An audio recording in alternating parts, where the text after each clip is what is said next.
অবমাননার মামলায় শেখ হাসিনার 6 মাসের কারাদণ্ড। জুলাই অভ্যুত্থানের বর্ষপূর্তিতে বাংলাদেশ খেলাফতে মজলিসের মাসব্যাপী কর্মসূচি। 19 জুলাই জাতীয় সমাবেশ সফল করুন, এমনটাই মন্তব্য করেছেন গোলাম পরোয়ার।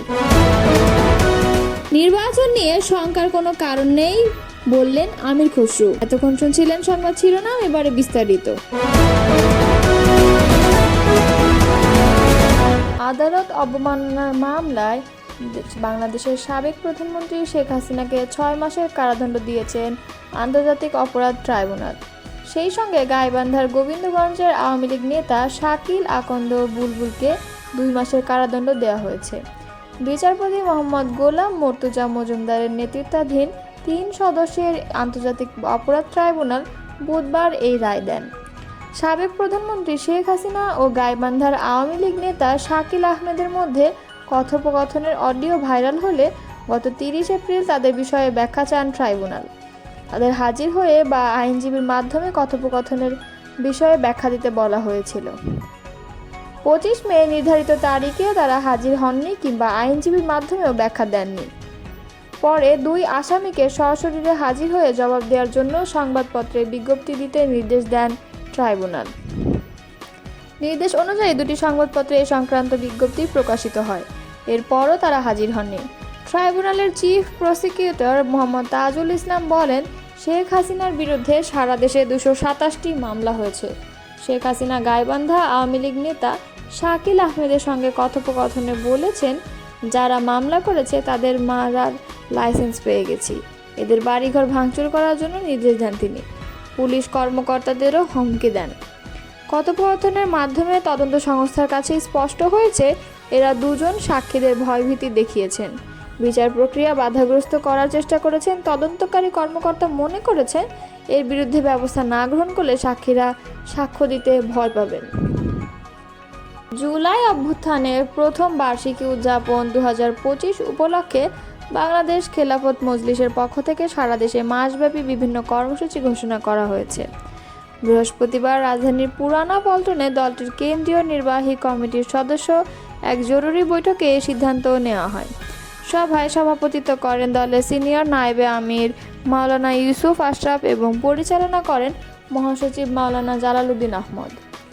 বাংলাদেশের খেলাফত মজলিস ঘোষিত কর্মসূচির মধ্যে রয়েছে 11 জুলাই শুক্রবার দেশব্যাপী দোয়া দিবস এবং শহীদদের কবর জিয়ারত, 18 জুলাই শুক্রবার জুলাই আগস্ট গণহত্যার বিচার দাবিতে দেশব্যাপী বিক্ষোভ মিছিল, 5 আগস্ট সোমবার গণঅভ্যুত্থান দিবস উপলক্ষে দেশব্যাপী বিজয় র্যালি। এছাড়া বাংলাদেশ খেলাফত মজলিসের সহযোগী সংগঠন বাংলাদেশ খেলাফত যুব মজলিস, বাংলাদেশ শ্রমিক মজলিস ও বাংলাদেশ খেলাফত ছাত্র মজলিস মাসব্যাপী বিভিন্ন কর্মসূচি গ্রহণ করেছে। খেলাফত ছাত্র মজলিস শহীদদের জীবনী প্রকাশ, ডকুমেন্টারি প্রচার, স্মৃতিচারণ অনুষ্ঠান ও অনলাইন পডকাস্ট সহ সারা দেশে শিক্ষা প্রতিষ্ঠান ভিত্তিক বিভিন্ন আয়োজন পরিচালনা করবে।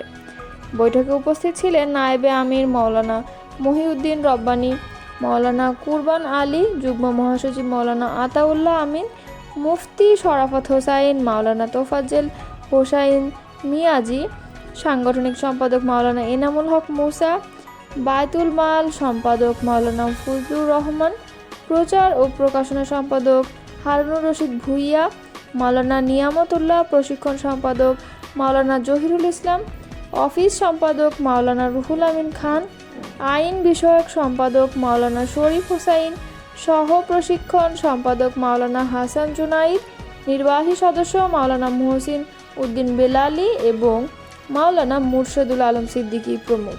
বাংলাদেশ জামায়াতে ইসলাম ঘোষিত জাতীয় সমাবেশ সফল করার জন্য সংগঠনের সর্বস্তরের জনশক্তি ও দেশবাসীর প্রতি উদাত্ত আহ্বান জানিয়েছেন দলের সেক্রেটারি জেনারেল অধ্যাপক মিয়া গোলাম পরোয়ার। তিনি বলেন, বাংলাদেশ জামায়াতে ইসলামী ঘোষিত 7 দফা আদায়ের মাধ্যমেই ছাত্র জনতার অভ্যুত্থানের সফলতা অর্জন করতে হবে। বৃহস্পতিবার বেলা 11টার জাতীয় সমাবেশ বাস্তবায়ন কমিটির এক বৈঠকে এসব কথা বলেন সেক্রেটারি জেনারেল। এ সময় তিনি বলেন, জুলাই আগস্টের গণঅভ্যুত্থানের স্মৃতিবাহী সময়ে জাতীয় সমাবেশ জাতীয়ভাবে অনেক গুরুত্বপূর্ণ। রক্তের বিনিময়ে স্বৈরাচারের কবল থেকে দেশকে মুক্ত করার পর অভ্যুত্থানের মূল উদ্দেশ্য বাস্তবায়নের লক্ষ্যে জামায়াতে ইসলাম জাতীয় সমাবেশের আয়োজন করেছে। আসন্ন জাতীয় সমাবেশ সফল করার জন্য সংগঠনের সর্বস্তরের জনশক্তি ও দেশবাসীর প্রতি উদাত্ত আহ্বান জানান তিনি। অধ্যাপক মিয়া গোলাম পরোয়ারের সভাপতিত্বে ঐতিহাসিক জাতীয় সমাবেশ বাস্তবায়ন কমিটির বৈঠকে উপস্থিত ছিলেন সংগঠনের সহকারী সেক্রেটারি জেনারেল অ্যাডভোকেট এহসানুল মাহবুব জুবায়ের, কেন্দ্রীয় নির্বাহী পরিষদ সদস্য এবং কেন্দ্রীয় প্রচার ও মিডিয়া বিভাগের সেক্রেটারি অ্যাডভোকেট মতিউর রহমান আকন্দ, কেন্দ্রীয় নির্বাহী পরিষদ সদস্য মোবারক হোসাইন, কেন্দ্রীয় নির্বাহী পরিষদ সদস্য ঢাকা মহানগরী দক্ষিণের আমির নুরুল ইসলাম বুলবুল, ঢাকা মহানগরী দক্ষিণ ও উত্তরের সেক্রেটারি যথাক্রমে ডাক্তার শফিকুল ইসলাম মাসুদ এবং ডাক্তার রেজাউল করিম প্রমুখ। এ সময় 7 দফা দাবি আদায়ের লক্ষ্যে আগামী 19 জুলাই দুপুর 2টায় রাজধানী ঢাকার সোহরাওয়ার্দী উদ্যানে জাতীয় ঐতিহাসিক সমাবেশ সফল করে তোলার লক্ষ্যে প্রয়োজনীয় প্রস্তুতির বিভিন্ন দিক নিয়ে আলোচনা করা হয়। বিএনপি স্থায়ী কমিটির সদস্য আমির খসরু মাহমুদ চৌধুরী বলেছেন, ভোটার ও রাজনৈতিক দলগুলো চায় নির্বাচন দেশে একটি স্থিতিশীল অবস্থায় থাকুক, সুশৃঙ্খলভাবে নির্বাচন হোক, যেটার ক্রেডিট সবাই নিতে চায়, যার জন্য এই বিষয়ে কারো কোনো শঙ্কা থাকার কারণ নেই।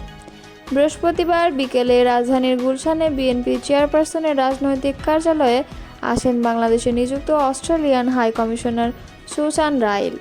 সৌজন্য সাক্ষাতে উপস্থিত ছিলেন বিএনপি মহাসচিব মির্জা ফখরুল ইসলাম আলমগীর, স্থায়ী কমিটির সদস্য ডক্টর আব্দুল মঈন খান, আমির খসরু মাহমুদ চৌধুরী ও সাংগঠনিক সম্পাদক শামা ওবায়েদ। এরপর বৈঠকের বিষয়ে সাংবাদিকদের সঙ্গে কথা বলেন আমির খসরু। নির্বাচনের রোডম্যাপ ও নির্বাচন নিয়ে শঙ্কার কোনো জায়গা আছে কিনা জানতে চাইলে তিনি বলেন, শঙ্কার জায়গা কিছু নেই। একটি জিনিস বুঝতে হবে, বাংলাদেশের নিরপেক্ষ সরকারের অধীনে যখনই নির্বাচন হয়েছে, নির্বাচনের পরিবেশ ভালো ছিল। বিগত দিনগুলোতে আপনারা দেখেছেন, এটা কিন্তু রাজনৈতিক দলগুলো সবচেয়ে বেশি চায়, স্থিতিশীলতা রক্ষা করতে চায়, আর ভোটাররা সবচেয়ে বেশি স্থিতিশীলতা রক্ষা করতে চায়। সুতরাং পুলিশ আর আইন শৃঙ্খলা বাহিনীর বাইরে বাংলাদেশের রাজনৈতিক ক্ষেত্রটা এমন যে ভোটাররা এবং রাজনৈতিক দলগুলো চায় একটি স্থিতিশীল অবস্থা থাকুক। সংস্কার বিষয়ে আমির খসরু বলেন, সংস্কারের উদ্যোক্তা হচ্ছে বিএনপি, এখন থেকে নয়, অনেক আগে থেকেই।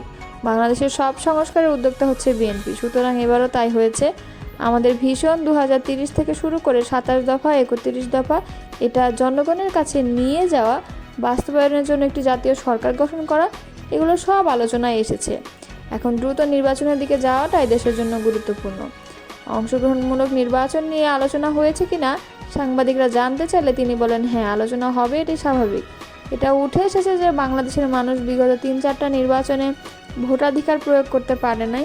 সবাই অধীর আগ্রহে অপেক্ষা করেছে ভোট দেওয়ার জন্য, বিশেষ করে নতুন জেনারেশন যাদের বয়স 30 বা 30-এর আশেপাশে, তারা তো ভোটাধিকার মোটেই প্রয়োগ করতে পারে নাই। সারা দেশের মানুষ তাদের ভোটের অধিকার প্রয়োগ করতে চাচ্ছে এবং এজন্য অপেক্ষা করছে।